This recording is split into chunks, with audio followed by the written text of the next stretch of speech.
Welcome to Spiritual Psychology, and I'm really happy today to have Lizzi Cutler with us. We're going to talk about stress, which I think we all want to know more about how to avoid and remediate and reduce in our life. And Lizzi shares a unique blend of spiritual gifts and healing abilities to change the way we respond to stress.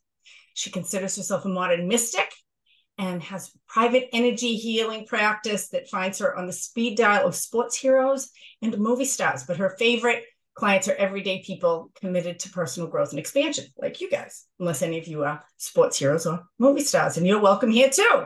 So her signature modality is called quantum healing, and that removes limiting beliefs that we carry in our DNA in every cell of our body to give us true liberation. And we all want to be liberated, Lizzi. So let's talk about liberation from stress and quantum healing. I'm really interested to find out more.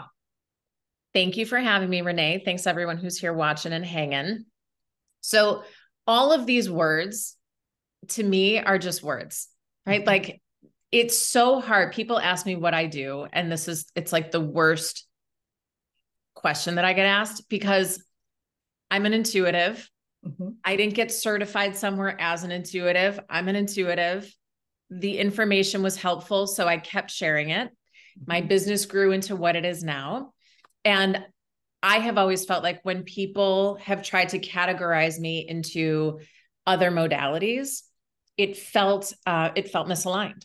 And so I'm kind of just making up words to sort of encapsulate what I do, when really the reality is I'm attracting the right clients that are meant to work with me and we can grow together. So I just want to say, so what I love, and this is really my work with people, is to get aligned with our unique, authentic self, that we all have gifts to bring here into the world, whether it's planting flowers or caring for children or healing movie stars and sports heroes. Like we're all like cells in a great body that have a little role to play, right? And when we find that role, and it may not be defined by some external right. And so, but when we find it, then things just flow and we're aligned within ourselves. And so it's just really exciting. I know I have found that for myself, and my work is to help people find that for themselves. So it's great to sit with somebody who's just, to start with, like, we don't need to define ourselves. Yeah. Beautiful. The words have driven me nuts. So I do really appreciate, and I understand that for a lot of this, what I've seen as my cell in the big corg of the body of life has been helping sort of bridge the gap between mainstream and what, is a little more mystical, a little more like we would consider woo-woo. Mm-hmm. That world is getting smaller and smaller now. We are finding people are more open to something different. And I think people like us, and I'm so excited to hear more about what you do, but we are helping normal people get into this world, and it's not so woo-woo and crazy anymore. Right. Because this world is part of, we all have our physical and our metaphysical. We all have our personal and our transpersonal. And I think everybody feels that to some degree on that continuum, right? And to be able to incorporate both of them, for me, is really why we're here in this kind of plane of duality. Some people fall really in the intuitive end, and some people fall really on the rational end, and helping people to grow to be able to integrate the two of those is actually probably has a lot to do with stress relief in a way, because that internal discord or dynamic tension between the parts of ourselves is often what a lot of the stress, or the dynamic with what we perceive as the external expectations, and then how do we navigate those, is a really, really, those are the two big stresses that I see, is the external and then this internal. Yeah. So what I have found is that most of us, as we're little people, we don't know how to discern fact from fiction from the adults around us. All we know is that the adults around us are our way towards survival, right? We believe what they say, they feed us, they clothe us, they keep us safe in the best scenarios. Even in the worst case scenarios, they're our only shot at survival, right? So we start absorbing the information that they are presenting to us as if it's all a fact, because we have no way of saying like, well, mom's got stories from her own childhood that she's trying to impart on me. And I know that's not a fact of life. We have none of those capabilities as little people. So between 6-ish and 9-ish, we're that veil between the conscious and subconscious mind is slowly closing. Mm-hmm. And what I'm doing with people is helping them figure out what programs their subconscious mind is running as a fact, because that's what the universe is saying yes to vibrationally, right? So we know the vibrational difference between making money is really hard. And if I make money, it means I have to work hard, sacrifice time, sacrifice my freedom, because that's what I saw. That's what I heard. I heard this was what it was like to make money. And so in my adult life, I'm still running on that program because it's been there for 43 years. And I can't understand why it's so hard to make money, because our conscious mind knows that's not true. Our connection to source knows that has nothing to do with it. Mm-hmm. And so it's the discord between those two that feels stressful, because what I have found is that our soul, our higher self, can only really communicate with us through our physical body and our emotional body. And so it's usually through a discomfort that we start paying attention. So stress is like a prime discomfort to sort of shake us and say, would you please start paying attention to what you're telling yourself? Because it's bullshit.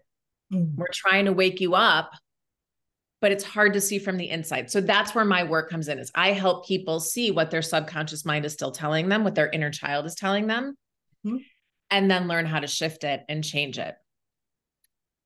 And that's, So I'm curious, because that's exactly the work that I do in my own way. And usually mostly working with trauma rather than stress. People come to me with a lot of different reasons, and connecting with source. Yeah. Connecting with higher consciousness, their own higher self, however people understand that, and being able to have a real conscious relationship of that. And then connecting with the parts of themselves that have these narratives. I tend to see them as frozen in like psychological time a lot of times. So the modalities that I use are based a lot on shamanism and doing what's called soul retrieval work, which is really, that's a woo-woo term for inner child work, but it is taken a little more literally in that the psyche and the aspects of ourself are not just imaginary playthings. They are actually energetic formations that can get stuck in what we consider time, which on the larger scale doesn't even really exist. So they get stuck and frozen in these kind of psychological or historic places, and we bring them into present time and then give them new narratives or update the internal operating system using mostly guided meditation is kind of the way that I work. I'm curious how you work and access these parts of people's inner self. I would love for you to assess how I work, because I feel like you will have a really interesting perspective. Mm-hmm. I'm going to explain what I do, and then you can because I did a bunch of different trainings as this sort of work was coming online for me. Mm-hmm. And sort of took the pieces and parts that worked for me. And then I did a lot of work on myself through plant medicine and other medicines, mm-hmm. and probably was doing my own kind of soul retrieval in there. Mm-hmm. Right. And in that work, I was sort of shown, I'd be in a session with someone thinking I was going to be doing guided meditation, or thinking I was going to be doing one of the different practices that I learned. And what happens for me is when I lay down and I call this certain type of session, like a quantum healing or an energy alignment, because what I'm shown, I lay down on my couch, I have them lay down on theirs, and we're on Zoom. It's easier for me if I'm not in the same space. And I see in my third eye, it's like I become this cartoon character and I go inside their physical body. I can sometimes feel it in my own body where things are. And I'm just letting the words come out of my mouth of everything I see, I hear, and I feel. And usually what I'm shown and hearing is, okay, move into this person's left hip. There's a knot there that we want you to untie. And then I'll see an image of some scene from childhood that I'll just explain. It doesn't mean anything to me. I'll explain it. And then I'll see kind of where the emotional tie is to the physical holding that's there. And then I'm asking to see, what do I do with this? How do I undo it for them? How do we create the best outcome for them here? Mm-hmm. And I'll either be shown what the client needs to do, or I'll be shown some kind of way of cleaning it up. Like for a while I was joking, I'm like a spiritual cleaning lady. I'm going in and I'm clearing out the dust bunnies from the back of the closet that you didn't even know were there, because the jeans that are back there are from 20 years ago that you're too afraid to throw out because they have such good memories of, right? Like it's the stuff that's in the corners and the cracks and the crevices that I'm getting to, where when I'm in a session, a lot of clients are like, holy shit, I've never even thought about that in 40 years, this thing that happened in second grade or in first grade or whatever. That makes a lot of sense. So that's sort of the first way that I work with people to see, is this a good fit? Right. And what do you think of that? Well, so the first thing I laugh because I was a cleaning lady for 13 years. Uh-huh. And I often say to people, I moved from cleaning people's toilets to cleaning their psyches. And often they don't even look that different. So probably a little cleaner in the toilets. Sometimes, not always, actually. So it's interesting because, so first question I would ask, or the next question I would ask is, when you say you ask, do you know who or what you're asking for that direction? Yeah. The way that I've heard it is that I'm asking, it's like my higher self and guides are having a conversation with your highest self and guides. I hear it through my guides and my inner self, my highest self. Yes. But what I am told is that I'm getting the info from your highest self. Okay. So we work very similarly, although it probably looks really different. And I'm not doing physical healing with people. It's much more in the psyche end, although I'm super interested in physical healing. And we might even do a little thing if you're down for it right now, because I just had surgery on my knee. We'll hold that for a second. So I working with the paradigm of shamanism. I don't consider myself a shaman, and I don't practice straight shamanism. So my work is really about, and why I call it spiritual psychology, is because I really want to help people to become their own shaman, to become their own healer. And so I will see and feel things, but because we're working with guides very consciously, or aspects of the person's higher self, or elements of nature, some aspect of higher consciousness that's really clear and only has their highest good in mind, which we all have access to, every single one of us. I mostly am asking questions of them to get them to the place that I see or I feel like we're being guided to. So I actually, rather than doing the work in there with them, I have them do it for themselves, or have their guides do it on them. So I think we're working in a very similar realm, right? Yeah. With just a slightly different modality. It probably looks different. And I'm so it's helpful for me. Since COVID, I don't work in person. We tune into people differently. And I'm curious why it's easier for you if you're not in the space with the person. So this is my stuff to work on, which I recognize and know. I feel like when I'm in the same space with someone, it gets a little overwhelming for me. And I feel like I almost stall out. Like it's so loud. It's like the music is too loud and I need earplugs. When I'm in the same space, I feel more relaxed. I feel more comfortable. I click in faster when there's space between, just like physical space between. When I was first doing this, I had people over at my house and they wouldn't leave. Right. So like the session would end. I would be like, okay, so, and they would sit and they would sit and they would sit. And then I felt so uncomfortable being like, you gotta move on. Go. I need to go. I would literally say like, the dog's got to go out. She'd be passed out. I'd be like, oh, she's got to pee. We got to go. And I would walk them to their car and they would still keep going. So it was about me not having enough of a boundary and enough sort of power in myself to say like, time's up, feel free to book another session, but it's time. So it almost felt more comfortable for me, to have the physical space. I also love being in my home. I love traveling anywhere I want to go. The sessions weren't more or less impactful if I was on Zoom or in person. And on Zoom, I can obviously work with people all over the place. I can be anywhere I want to go. So it's like, it was just such a win-win. And it allowed people to be in your own bed. So if you have an extra 20 minutes after our session, you could lay there and just like be at peace instead of walking me out and you getting in your car and driving somewhere. It just felt like it was so much easier for me. No, I have to say, I don't do in-person clients anymore. I don't have a space for it for the same reason. I work with people all over the world.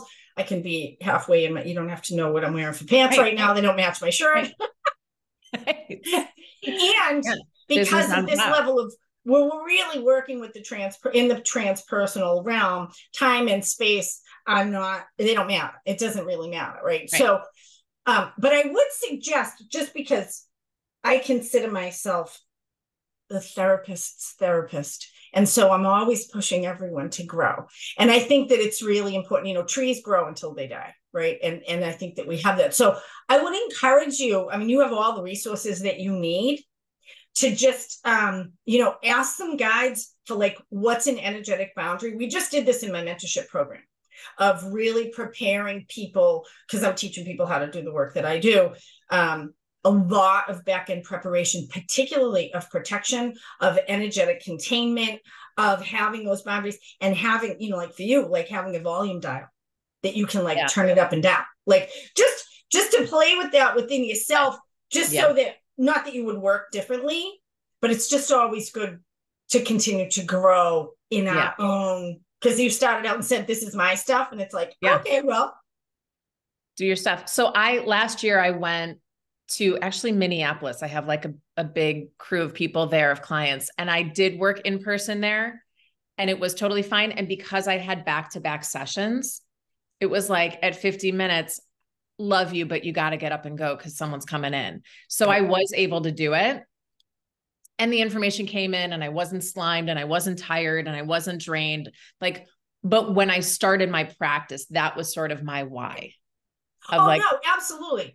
I mean, that's the main thing that I see that's a deficit in our understanding of this kind of work, and the lack of training, even in places that there is training, where there's not really the kind of surgical cleanliness and boundaries that we need to have when we're working with people's like deepest shit. Really. Yeah. And a lot of it is, there's negative, and there's all kinds of really nasty stuff that's harming people. And we don't want to take it on ourselves. I don't even want to deal with it, which is why, I mean, there's a lot of layers in between, which is why for myself, working in a more, I'm going to keep using the word shamanism because it's the only paradigm that I have that's similar. Like you're working using shamanic techniques where you're actually going in to the person's system, right?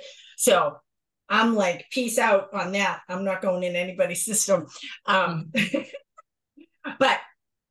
it's awesome that you found a way to be able to do that and not get drained and not get slimed. And I'm sure that helps you to teach other people how to do that as well. Yeah, I have sort of believed, I haven't gotten to the place I help people find what their gift is. I haven't taught people what I'm doing, because I've sort of felt like how you started, which I love that analogy, that there is a different cell that does different things for every piece of the body. And I'm already doing what I'm doing. So we need you to figure out what you're doing. Right.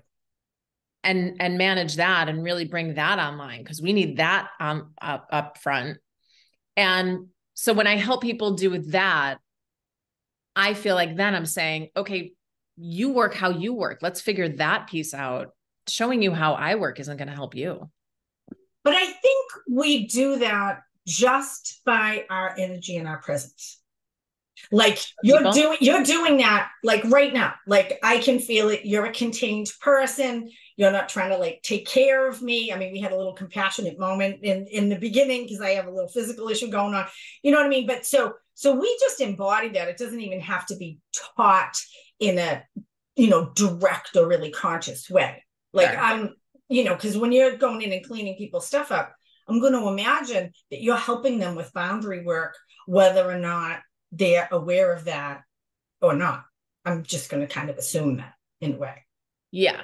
And helping, I never, people said to me when you were first doing this work, was it scary to you? Like sometimes, on that sliding spectrum of how into the woo are you? People that are very much not into it, when they ask me what I do, will say like, oh, I'm afraid of you, right? Like, I don't want you looking at my stuff, or we're friends and I don't want you knowing all of that stuff about me. Right.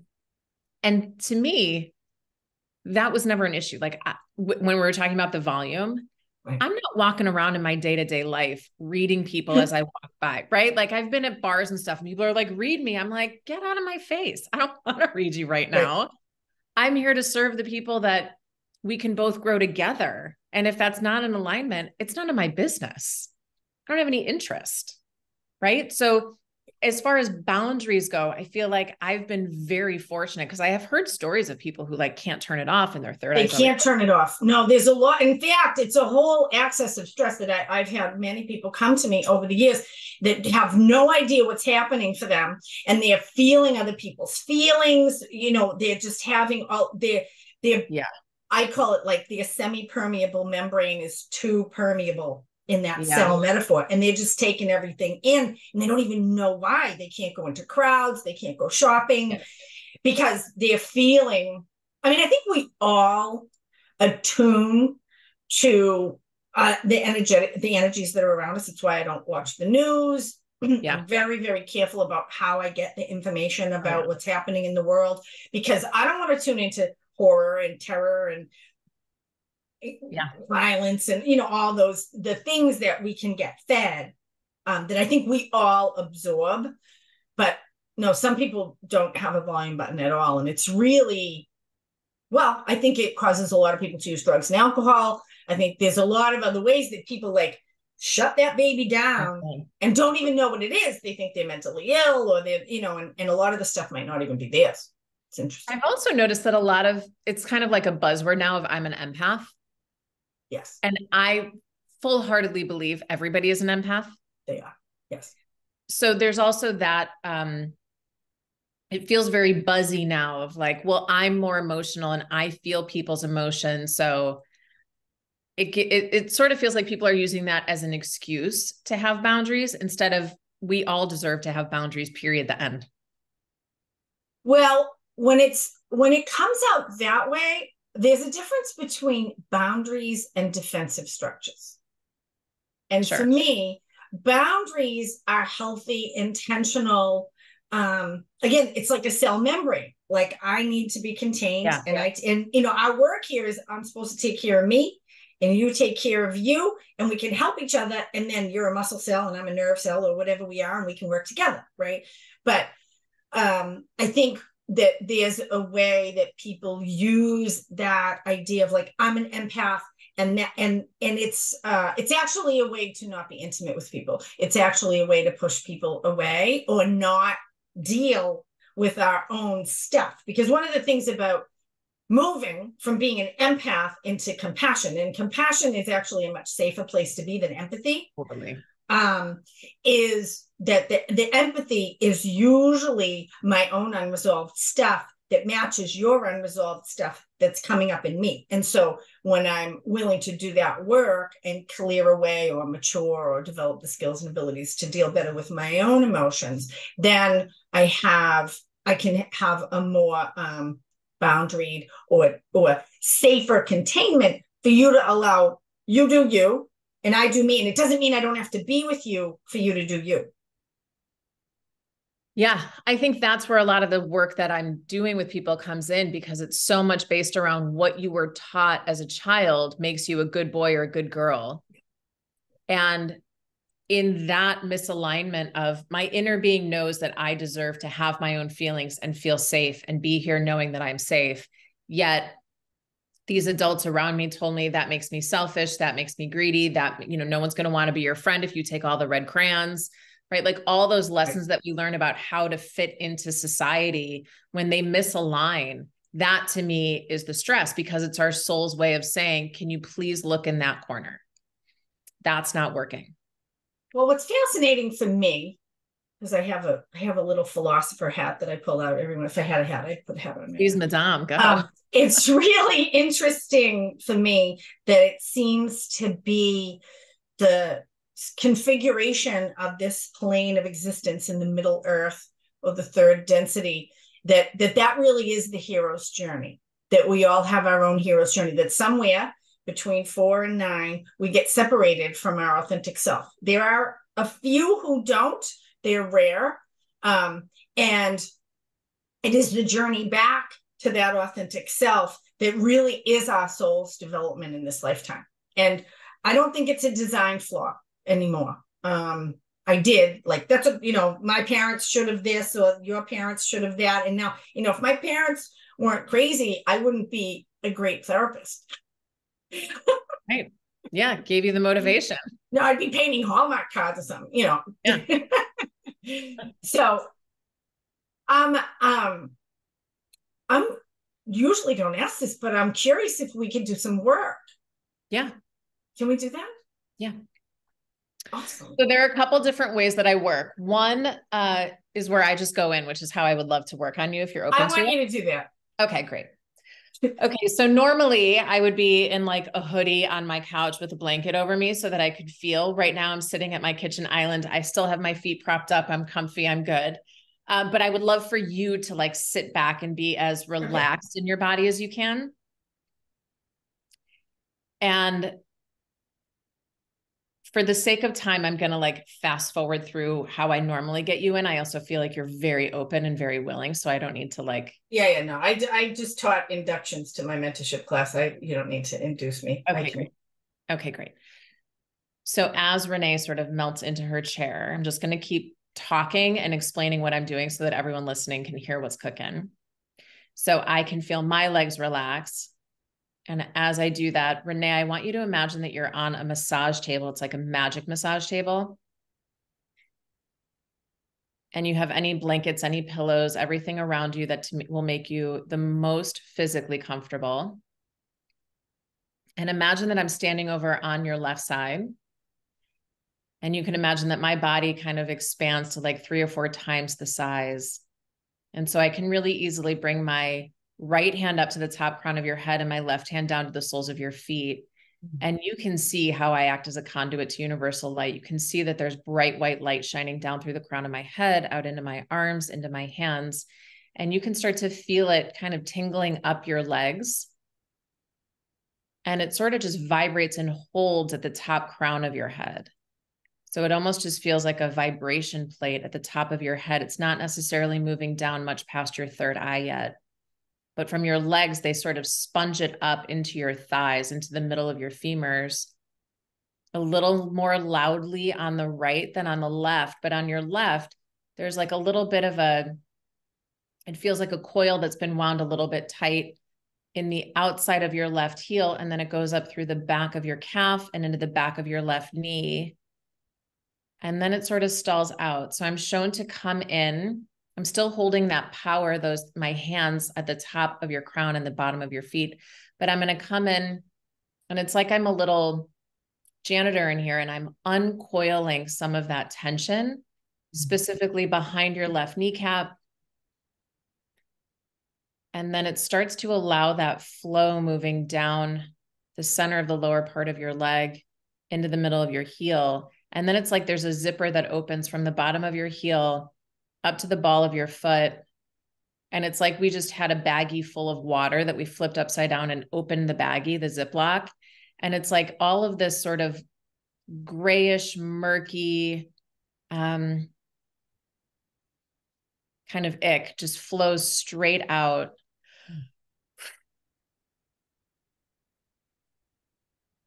Okay. And you might have just felt a flash of heat. And as I clear that out, they're bringing my right hand to the space behind your heart center. So the center of my palm is lining up just behind the center, right at your mid back, between your shoulder blades.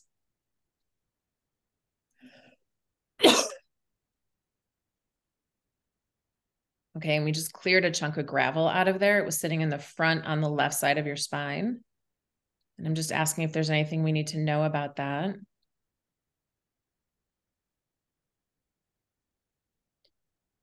Okay, and they're saying, give her the image of standing at a starting line. There's a long yellow brick road out in front of you. And they're saying there's been a little bit of hesitance or stuckness or resistance to it's almost like because you haven't seen the last 3/4 of how the story plays out, there's been a tish of resistance, like there's a little rubber band holding you back at your waist to stepping forward fully.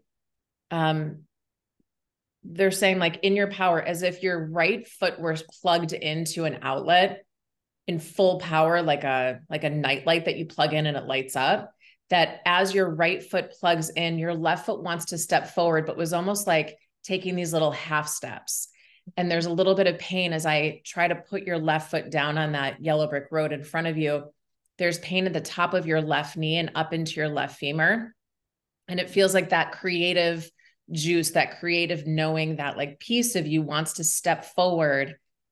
Okay, cool. They're letting me cut. There was like a string from your left heel to your right big toe that was holding you back. They're letting me cut that. Okay. And your pelvic floor just relaxed. So it's like the safety and the stability just came online.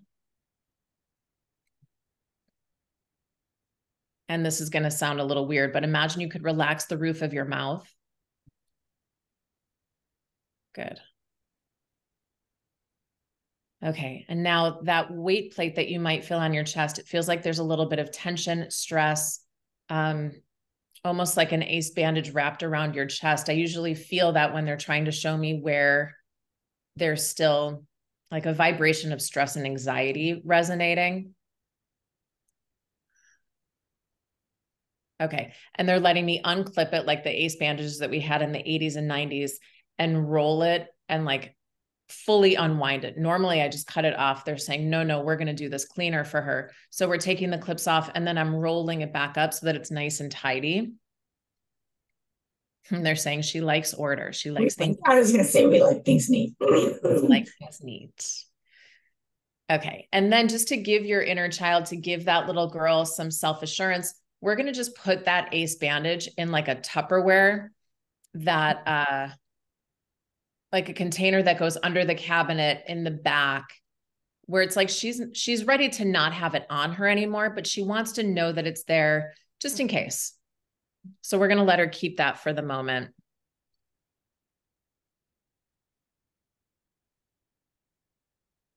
Okay. And now I want you to imagine that I'm inside your chest, like I'm that little cartoon character inside your chest. And I've got these scrubbing, like mopping mittens on my hands, and they're sudsy and soapy, full of bright white light.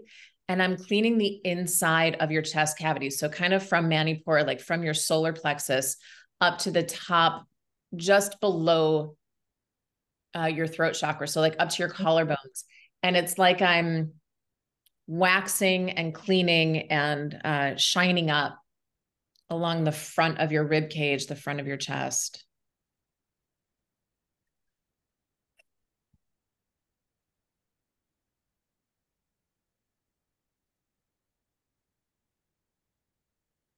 Okay, and I'm asking if there's any info that we need to know here, anything that we can know here.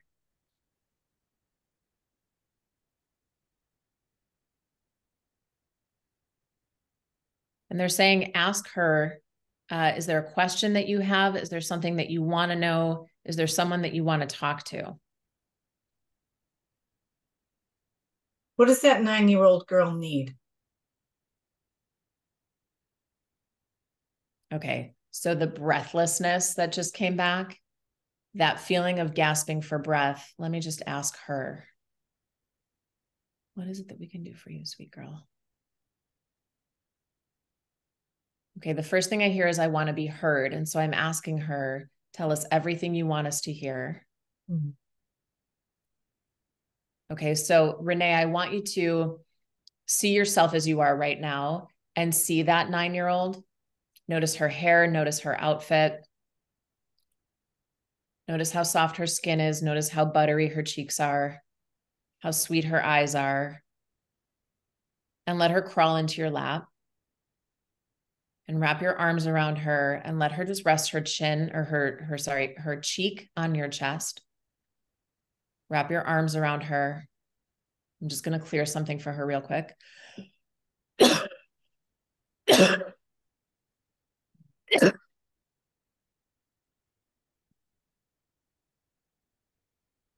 Okay, and now as your arms are wrapped around her, we want adult you to let her know it's safe for her to use her voice. Now it's safe for you to tell her it's safe for her to tell you what she didn't receive in those moments. And to me, what I'm feeling, let me know if this resonates. It feels like there's a lack of trusting of the adults around her, where it felt like clearly they didn't know what she knew.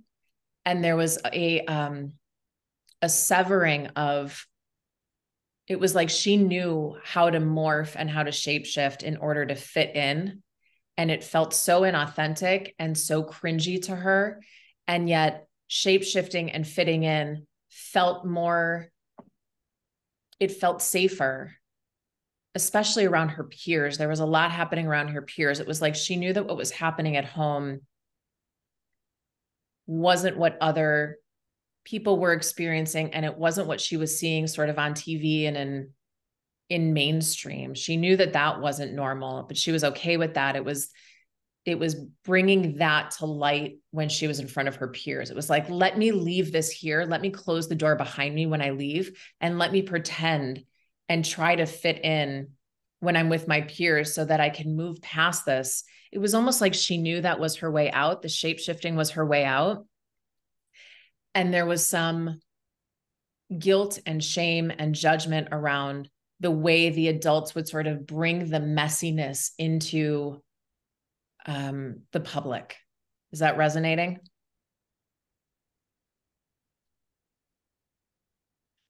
Okay, so the way that we heal in that is, first and foremost, let her know she did an unbelievably great job. She was incredibly brilliant. She was unbelievably smart. I want you to kiss her forehead, kiss her cheeks, squeeze her a little tighter. She can even turn and face you and wrap her legs around you and look her in the eyes, hold her cheeks, and tell her how unbelievably brilliant she was. Mm-hmm. She 100% knew what was up. She was so smart.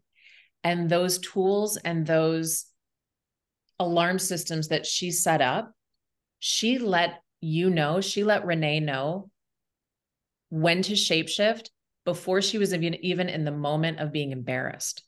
She could smell it 30 minutes beforehand, and she could instantly go into what she needed to in order to stay safer than she would have had she not done it. So the first thing that we do here is thank her. And now I want you to wrap your arms around her and feel her heart beating against your heart, and feel her kind of wrap her and hook her ankles around your back, and just feel yourself hug her. You smart, brilliant, unbelievable little girl. You were amazing. And you don't have to hold that vibration anymore. You can let some of that go and wait till you see the tools that I have for us now. I have got you now. I will keep you safe now. And now we're just going to set the intention, and I want you to look into her eyes again. And I want you to tell her that she can take a rest, and that you love her and you appreciate all the energy she's given you and all the alarms that she has set up for you. And just for the next few hours, she can let that go. She can play. She can feel safe. She can know that you have new tools to help keep her safe. And if she chooses to, she can keep laying all of that down. As she acclimates and as she learns that she can trust, she can let some of that down. And that you're going to let her slowly see that it's safe for her to rest.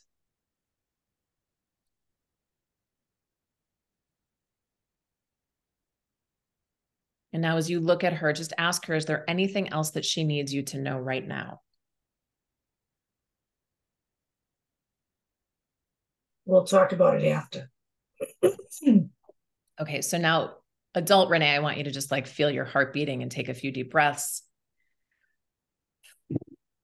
close your eyes for one more second. I want you to see me over on your left again, back on that magic massage table. And I want you to see these massive white wings that come out of my back. And you can see that they're glittery and they're sparkly. They are bright, bright, bright, bright, bright white.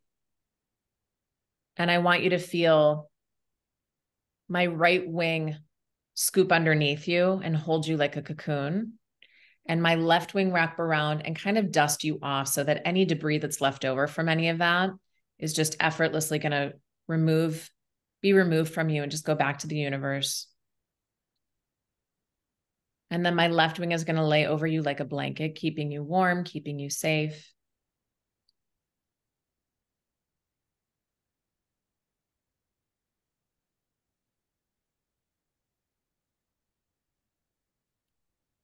And we're just going to let my wings rest on you and hold you and support you. And you can feel that universal safety and stability and security. I'm having a hot flash.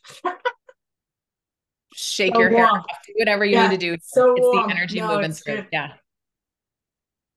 Okay. And just kind of, my wings are going to stay on you for a while now, awesome. But just kind of shake that off.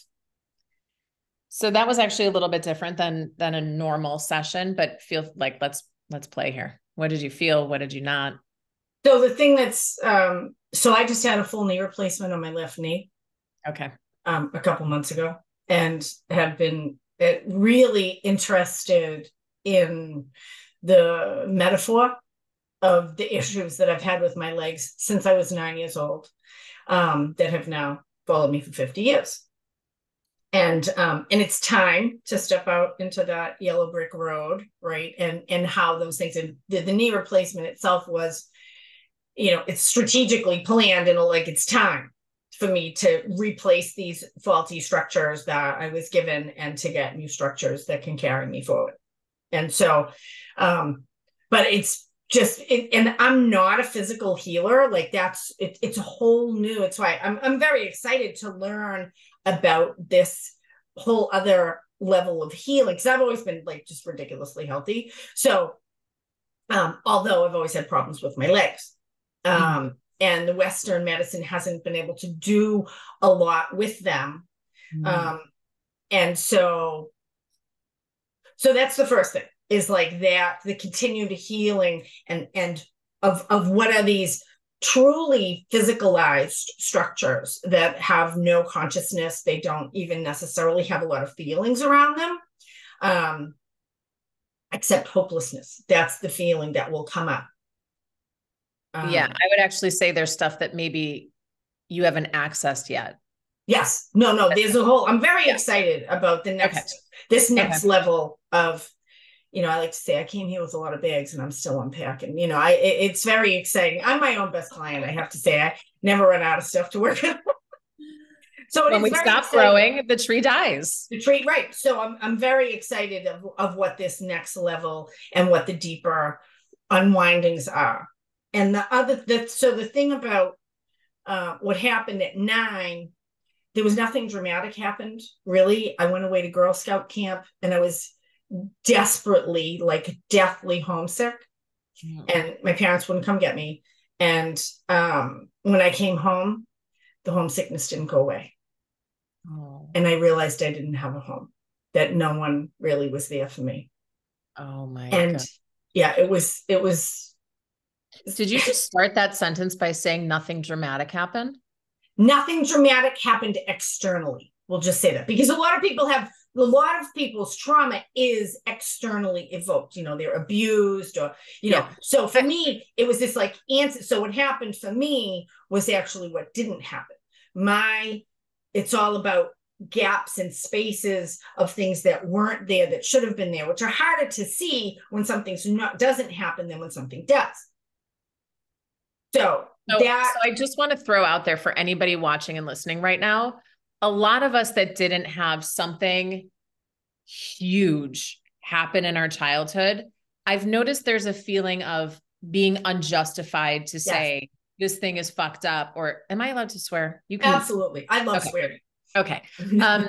It feels like there's like, we don't want to take away how horrific things could have been. We don't want to seem ungrateful that we did have a great life, and trauma is trauma. And no matter how big or small, please just try not to judge, to anyone listening, try not to judge that it wasn't dramatic enough that you deserve to ask for help. Right. Well, that's a whole, we got to do a YouTube on that, because that's a whole thing of being undeserving of healing because it wasn't bad enough. No, that's a whole narrative and defensive structure that keeps the suffering in there, because I'm not worthy of, because I'm a prisoner of a privileged life still doesn't mean I'm not a prisoner. Right. Prisoner of a privileged life. Yowzy. That's going to be one of my books. But anyway. Great title. So at 9, there was this shattering that happened. And continuing really to try to clean it up. Like I've been, I don't say this to daunt other people, because I'm more highly functional and more healthy and happier, and I'm awesome. I'm like killing it over here, right? But it doesn't mean there's not more work to do in that inner healing, which is kind of infinite unless you get on the enlightenment trail or whatever that is. Anyway, that's a whole other conversation. So I've been working with this particular parts of myself, that particular age, because it was such a transition. And I mean, I've been doing soul retrieval for over 30 years on myself and on other people. And there's parts that won't integrate. And sometimes parts aren't supposed to integrate. There are parts that are more happier in the transpersonal realm. Like I have clients that have parts of themselves that live in the angelic realm or live in the natural world with, cool. and that's actually, they're happy there. And there's I don't know how that works, but these parts of myself, like what I got when you were doing the work, was beautiful, by the way. Thank you so much. That was really, really awesome. And I don't often have the opportunity to have people work on me in this way. Let's change this. Sorry? Let's change that. It's changing right now. And so what I got was, and I'm curious about this, that's why she's like, we'll talk later, because she's super gifted. She's super psychic. She totally could see everything that was happening. And yet there's no words for it. There's no culture for it. And she also was told she was crazy. She was told that there's nothing wrong with us. Everything is perfect. And everything kind of looked perfect, but energetically it was a fucking train wreck, and emotionally void. And she could feel all that. And is probably, and there's like a shattering of the self. So there's a bunch of 9-year-olds that each kind of have different things that they do, and I'm not clear about what all of that is. But there's a term I use, and it's something that I have done a lot in my life, which is being a shadow eater. And a shadow eater takes, and when you coughed, I think that some of what you did was release some of the negativity. So some of the way that I've oriented to people, and it was my role in my family, was to actually take on the negativity, because I thought I was strong enough to be able to handle it, or whatever it was. Like, it very natural for me to take on other people's negativity, and even dynamically in relationship become the scapegoat for the other person, to blame me for their unresolved stuff or the disowned stuff, and I would own it. And I became very, what's called like shadow identified. So I was a drug addict, I'm a criminal, I was like, headed for the sex industry, and so not mainstream. And so that persona and the like rejection, like I got rejected by my family, and it was a way actually to try to help from the system, to try to like manage all of this unresolved stuff that people have by me like eating it. I was trying to eat and digest the shadow for other people. Does that make sense? It does. And that's where sort of we go back to your not enoughness. Like, I'm not enough as I am for them to want me to come home, for them to be like dying for me to come home. And the way that you sort of anticipated being welcomed home when it wasn't met, right? Now you're trying to constantly make up as a 10-year-old, 11-year-old, 15-year-old, 22-year-old. find a way to fill that enoughness? So for me, it was actually the opposite, that I was actually too much. And I was often told I was too much. But the feeling of not being enough in yourself, not that they said you weren't enough. The feeling. No, I've actually always felt too much. So what I had to do was hide the too much. I had to shave parts of myself off because it was too much. They didn't want my full energy.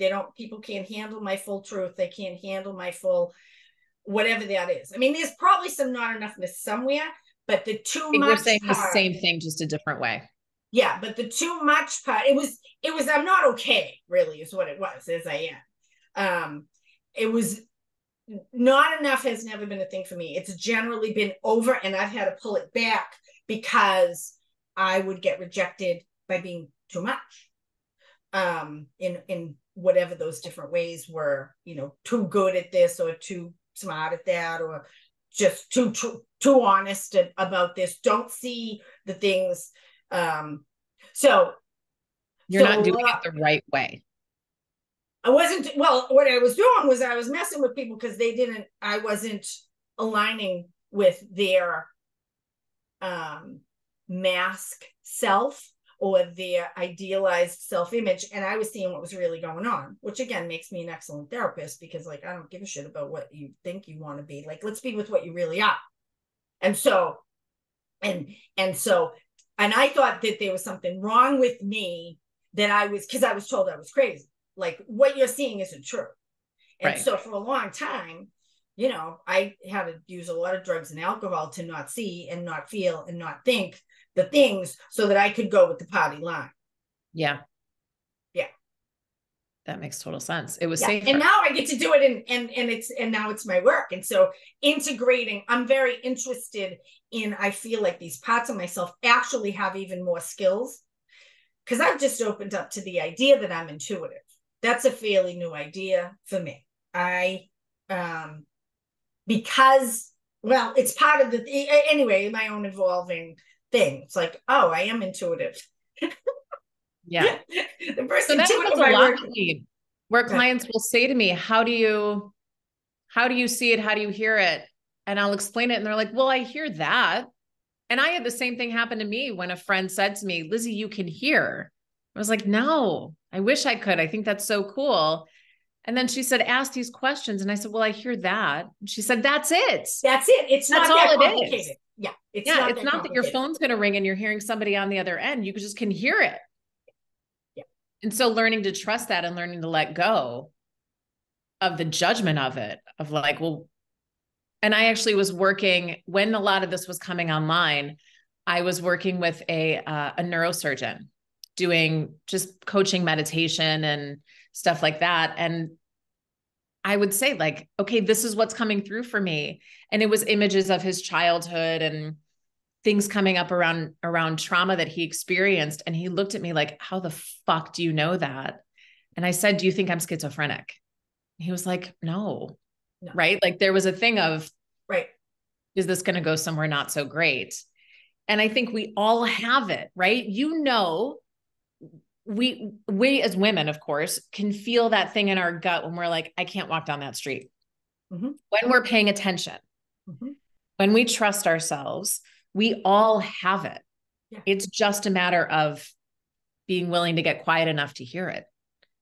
Well, and I think the trusting it is one thing, but also overcoming the fear of it, because it is really powerful, and it's often inconvenient, and it often will mess again with our idealized images or our fantasy idea of who we're supposed to be in the world, or how other people want us to be in the world.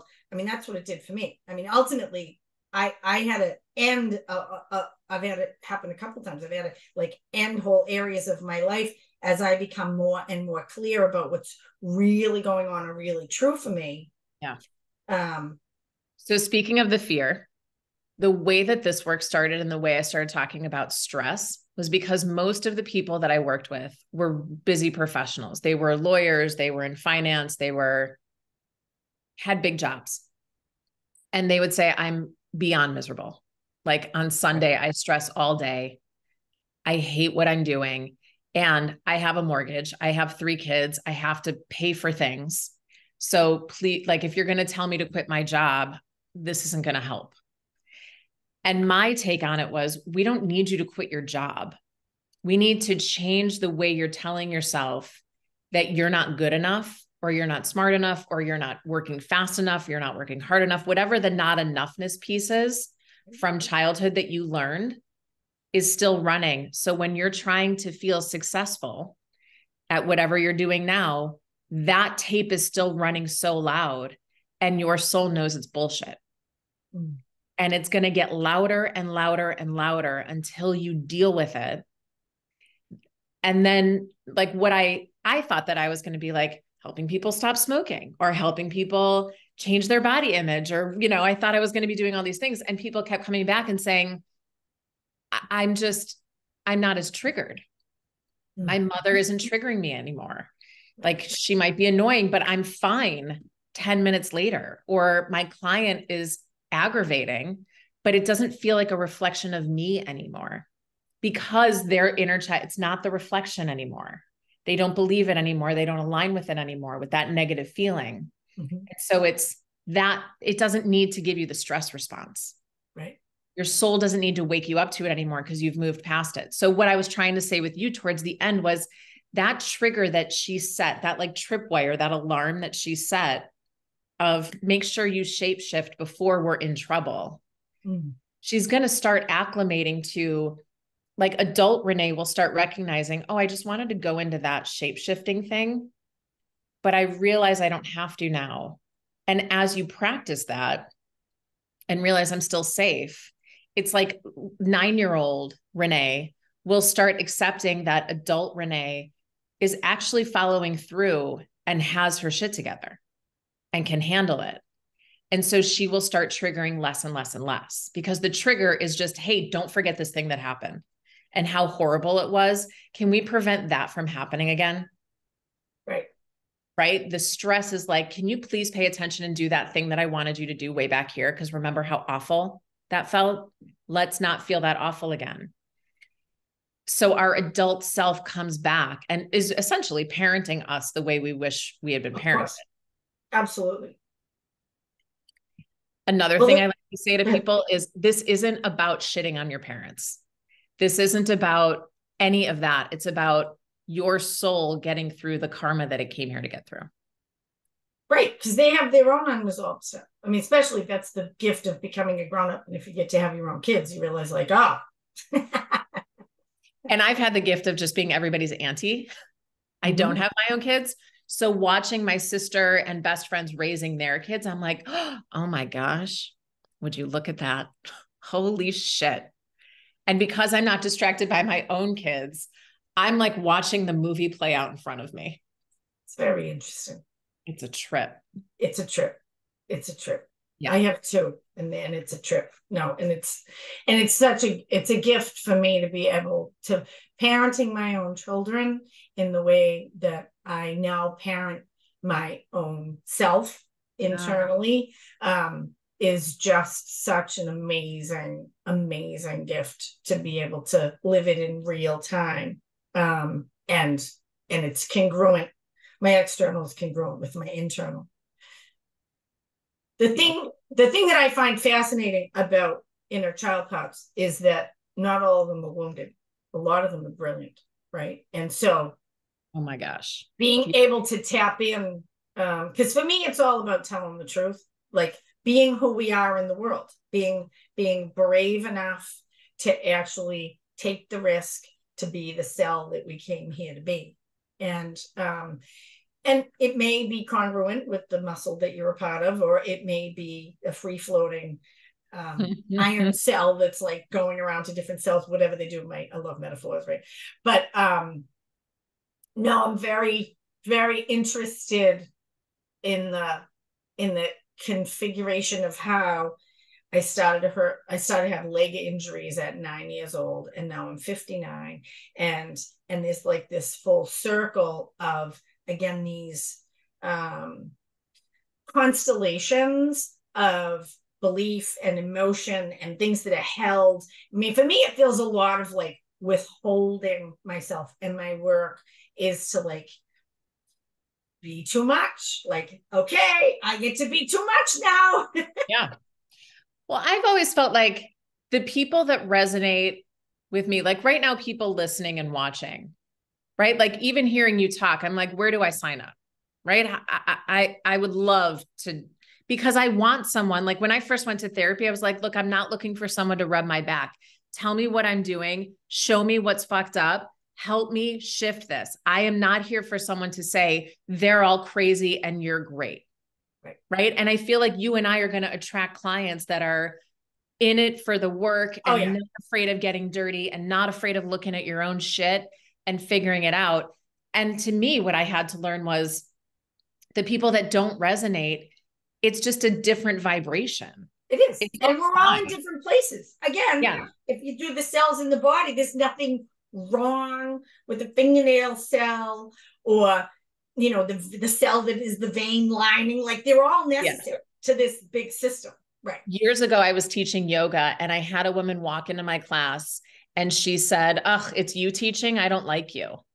And I said, I'm so happy to tell you, I am 1000% fine with that. And I will help you get your money back and get a credit for this class. You do not have to take my class. And I don't need everybody to like me. And I was like, holy shit, look how far we've come. You know, that I have to say, it's very interesting because I've just started to move into video. I've had a podcast for a long time. And each stage of stepping out, I've been talking to my longest best friend about this. And that it's really been about releasing, particularly becoming a content creator, it's releasing the control, that ability to shape shift so that you like me or so that you're comfortable as much as anything else. Because in some ways, I don't mind. Sometimes I like it when people don't like me because they'll stay the fuck away from me. But really releasing control, like that's over and over, really, like, you know, we put stuff out there and we don't know where it's going to be. And to trust that this is so much for me about growing in trust of the larger consciousness system, that we are safe here, even unto death, that the changes and all of the verities that happen in life, it's not a design flaw. It's actually all okay. It may not seem it from a human level, but from a soul level, nobody gets out of here alive. We all have difficulties to traverse, whatever those are. It's not about having the most toys and having the most comfort. Like that isn't the goal here, is to grow and evolve. And we're helping the whole system to do that, right? So to be able to really let go of my individual ideas, designs, and plans and really trust, that's my growth. And just to trust that, like, let's put it out there, be who we are, and see where we get taken. And I know that that's really where you bring people as well. Yeah. Yeah. In coming up with words for what I do and naming sessions and stuff like that, the reason I called it an energy alignment was because it really felt like I was helping people find their way back into that, you know, in the words of Abraham Hicks or whatever, like the alignment with your highest self, the whole, like, just get back into flow and ease. It's not about everything then works out. That might happen and things are easier and things flow better because your source, your soul knows, I'm here to have fun. I'm going to learn shit along the way, but I'm here to enjoy it. And I have these 5 senses. And so all these different vibrations that I learned that are not true, if I can just clean them up a little bit, things can flow easier. Where, of course, I'm still learning and I'm still hitting corners and some of that, the contrast still comes. To me, it's about increasing the speed with which I recover from the contrast. So I've actually noticed that the more work I do, the more I feel like I live either in a really high, or all of a sudden I feel like I hit concrete.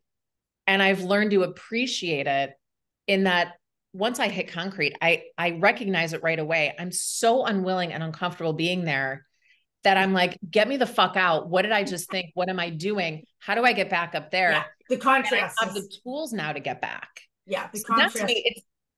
it's not about that you never feel pain again. It's that when No. you do, you recognize it, you figure it out, and you move on.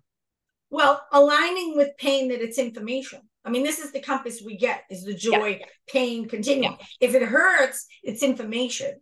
Being able to discern what that information is really the work, and that can be complicated, right? And then like following our joy, right? I mean, that's the only thing that I would kind of add a different perspective on is this idea of like true or not true.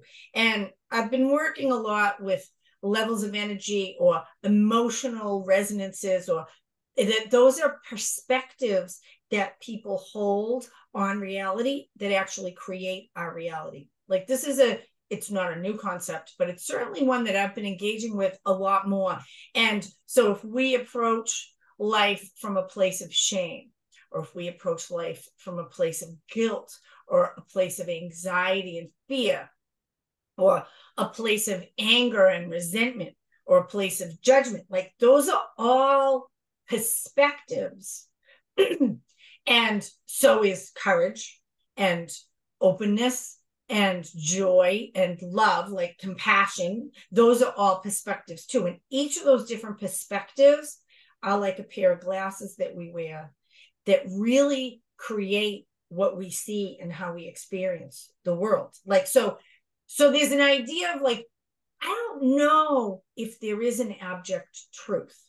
It feels to me like our perspective, the resonance that we're vibrating at, or the glasses that we're wearing that we see the world through, and they're complicated. We have lots of glasses, I think. Those actually create what we experience as truth rather than I mean, I'm curious what you think about that. So I think we're in choice. And I think that's kind of what I'm saying, that we have had most of us have had a tendency to assume some of the negative as a fact instead of a perspective. And so it feels like we're stuck in it, when in reality, if we put on different glasses, yes, there's a mindset shift that can happen. Absolutely. And it's a choice. And that's what I am trying to sort of share and show people is you can choose to stay right there. And you can choose to shimmy over here. And I'm happy to show you where those glasses are within yourself to put them on differently. But you have to be the one to put them on. Right. And being willing or able to have, and it's often really about courage to let go of what's familiar. Yeah. And to be able or willing to put on new glasses, to take a different perspective, to have the self responsibility or agency, or even, the possibility that that's true. Like, can I really choose how I experience life? And we can. Yeah. And I think of it as, I have total faith in knowing that the people that reach out to me for sessions have the desire because it's what's next in their journey. Yeah. And if I'm like, I will never convince someone or sell someone on working with me, right? I'm not that interested. I'm responsible for my contentment, and that's my focus. I'm happy to show those that come to me. And I believe I've never had the desire to play pro tennis. It's not in my journey on this time. Right. I have had a lot of desire to do this kind of work and to dig in and sift and sort. And so I believe if somebody has the desire, they will, and they will show up. I don't have to onboard anybody. And we can all bring that home into our own lives. That when we really take care of ourselves and be with our own truth, which in itself can be a lot of work because we have so many lies and other people's voices in our head, to really, when we really align with what's true for us, we end up in that flow. Yeah. And we don't have to effort as much. Yeah. No, it doesn't mean we don't have to show up and do stuff, but. Sure. But the showing up and doing, to me, at some point doesn't feel like I don't have to drag myself there kicking and screaming. Oh no, I'm grateful every morning I wake up and so happy that I get to do what I do. Yeah. Renee, this was awesome. Lizzi, so awesome To to be connect continued, with I you. hope. I To be hope so. continued. I think we have a lot more to share with people and with each other. Really, really a gift. Thank you for allowing me to get some work done. I'm always down. I'm a personal growth junkie. Feel like I have a million questions for you now, so maybe that'll be our let's reschedule and do it again. So tell people how they can get in touch with you, and it's all going to be in the show notes as well. So my website is lizzicutler.com. It's LIZZICUTLER.com. Same on Instagram. And I have put myself on TikTok to see what that's all about. I'm trying to get onto TikTok. I've been praying about this now. I really want to speak to the younger kids because our culture is not feeding them anything but fear and hopelessness. Yeah. And I really, really want, I'm like, please show me how to be on TikTok. So I'm going to started working with a few teens, doing these sessions with teenagers. And because I've said the same thing, like, you don't have to wait until you're in your 30s and 40s to start cleaning the stuff up. Let's stop it before it's so messy. No, teens are some of my favorite. I actually work with a lot of teens, and I have a lot of teens in my life right now, and it's such a gift. And they're so hungry for quality, grounded skills and truth. And the respect that they know what's up. Yeah. Yeah. Awesome. So that's where I am. Hug you. Feel free to reach out, Renee. It was so great. And I feel like this is the first of many. I hope. Awesome. More to be revealed. Thank you so much for everything you share, and we'll talk again soon. Thank you.